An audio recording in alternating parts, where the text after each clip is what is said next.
Magandang araw po sa inyong lahat, mga minamahal naming mga ka-BBS sa bawat sulok ng ating bansa. Mula Luzon, Visayas hanggang Mindanao. Kamusta po kayong lahat? Mga masisipag nating small-scale livestock farmers at backyard racers.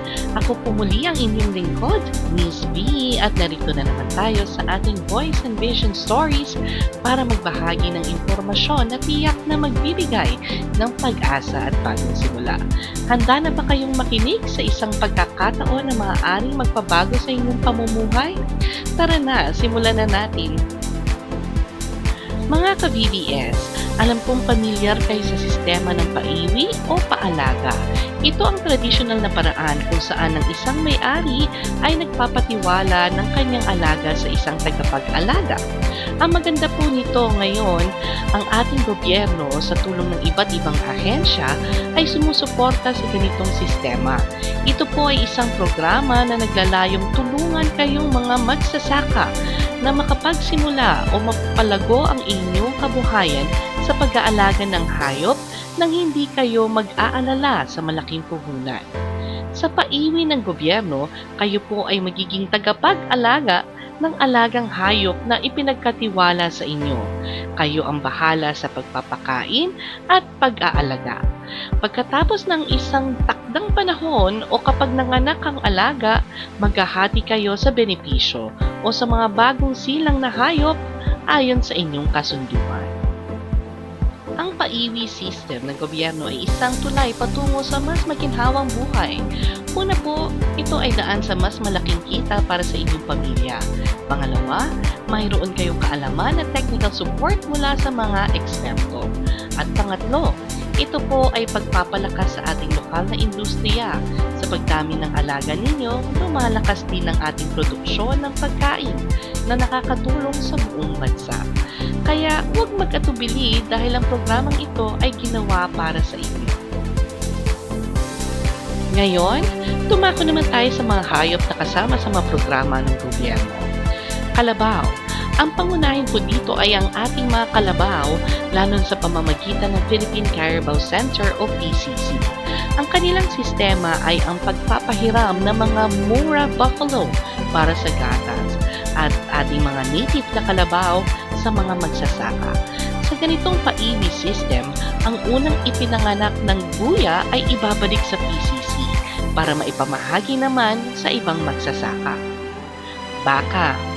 Para naman sa baka, ang Department of Agriculture or DA at National Dairy Authority o NDA ay may mga programa para sa mga gustong mag-alaga. Madalas itong kasama sa mga animal dispersal programs para sa dalawang layunin.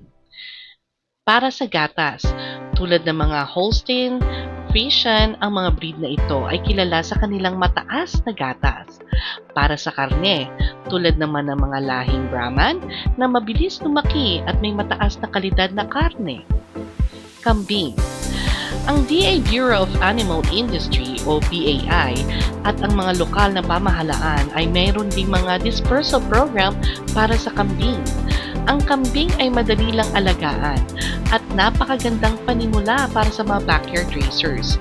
Kabilang sa mga breeds na ipinamamahagi ay ang Boer para sa karne at ang Anglo-Nubian para sa gatas. Bukod pa sa matibay na nating native na mga kambing. Baboy at manok. Para naman sa baboy at manok, ang sistema ay tinatawag na dispersal program o kaya'y repopulation program. Hindi man ito ang tradisyonal na paiwi, pareho pa rin ang layunin nito, ang bigyan kayo ng panimulang puhunan.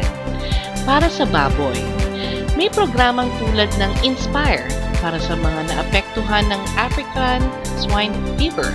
Ang mga breeds na kasama dito ay ang mga commercial crossbreeds tulad ng Landrace at Large White, pati na rin ang ating mga matitibay na native na baboy. Para sa manok, ipinamamahagi naman ang mga manok para sa karne at itlog, tulad ng mga commercial broiler at layer breeds. Pinalalakas din ang pag-aalaga ng ating mga native na manok tulad ng darag at banaba na matitibay at masarap ang karne. Ngayon, siguro ay nagtatanong kayo, aktibo pa ba ang lahat ng programang ito? Ang sagot po ay oo. Ang mga programang ito ay hindi po isang beses lang na proyekto, kundi bahagi ng matagalang plano ng ating gobyerno. Pairi sa Kalabaw. Ang programa ng PCC ay tuloy-tuloy na ipinatutupad sa buong bansa. Aktibo po ang pagmamahagi ng mga dairy buffalo sa mga magsasaka at ito ang pangunahing paraan nila para maparami ang populasyon ng kalabaw. Dispersal ng baka at kambing. Ang mga programang ito ng DA at NDA ay nananatiling aktibo. Halimbawa, ang NDA ay patuloy sa pag-import at pagpamamahagi ng mga dairy cattle para sa ating mga magsasaka upang maabot ang sapat na produksyon ng gatas sa ating bansa. Repopulation ng baboy. Ang INSPIRE program ay isa sa pinakaaktibong proyekto ngayon ng DA. Mula noong inilunsad ito, patuloy ang pagboto at pagsuporta sa mga backyard farmers na naapektuhan ng African swine fever. Tiyak po na magpapatuloy pa ito sa mga darating na taon upang muling mapalakas ang ating pork industry. Livelihood programs ng manok. Ang mga dispersal program para sa manok ay regular na ipinapatupad ng DA at mga LGU. Ito ay isang paraan para magbigay ng mabilisang kabuhayan at masiguro ang supply ng pagkain sa mga komunidad. Kaya ngayon, paano ba kayo makakasali sa mga programang ito? Narito po ang ilang simple at mahalagang hakbang. Number 1, may pag-ugnayan sa inyong local government unit o LGU, ang inyong Municipal Agriculture Office o MAO, o kaya naman ang City Agriculture Office or CAO, o Provincial Veterinary Office ang inyong unang pupuntahan. Number 2, maging miyembro ng isang kooperatiba o Farmers Association.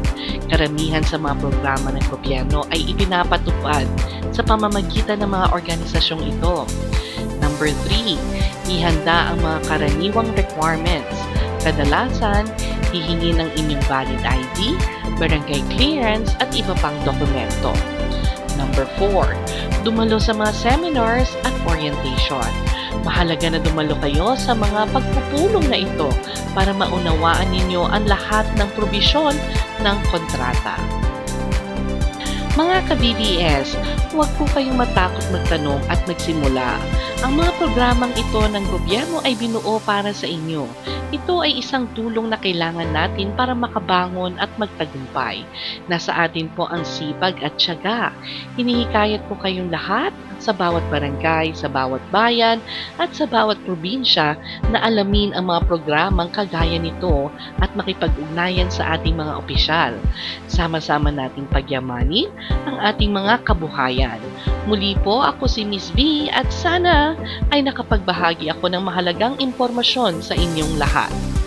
Para sa mga sources at websites na aking binanggit, maaari po ninyong tingnan ang ating description box sa ibaba. At tandaan po natin, sama-sama tayong aahon at magtatagumpay sa agrikultura. Hanggang sa susunod na Voice and Vision Stories, paalam po!